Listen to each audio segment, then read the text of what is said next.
বন্ধুরা কেমন আছেন? আসুন আজকে স্টিলের জিনিসগুলো দিয়ে আমি আপনাদেরকে আজকে পরিবেশন করে দেখাবো। এই যে স্টিলের সব স্টিল দিয়ে আজকে দেখেন স্টিলের সব কিছু আমার পুরাতন জিনিসগুলো, আমার কাঁসার জিনিস আছে, তারপরে সব ধরনের মাটির সেট আছে, তারপরে হলো যে সব যেটা আমার ভালো লাগে সেই সময়টা। অনেকজন বলেন যে স্টিলের জিনিসপাতি ব্যবহার করেন কেন? স্টিলের জিনিসপাতি তো গরিবরা ব্যবহার করে, এখানে হিন্দুরা ব্যবহার করে, আপনি কেন স্টিলের ব্যবহার করেন? এই ধরনের কথাগুলো বলবেন না, কারণ আপনার একটা মাটির পেয়ালাও আপনি সুন্দর করে পরিবেশন করার নামই কিন্তু একটা স্মার্ট পরিবেশন ডেকোরেশন।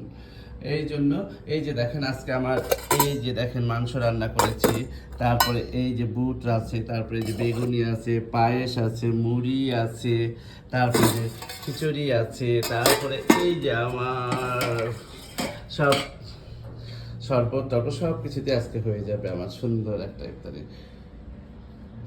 কে বড় লোক কে গরিব সেটা বড় কিছু না, ছোটখাটো জিনিসটাকে উপস্থাপন করে সুন্দর করে পরিবেশনা করার নামই কিন্তু বংশীয় পরিচয়। মনে রাখবেন ভাইয়েরা, সব সময় ভালো থাকবেন। আসসালামু আলাইকুম।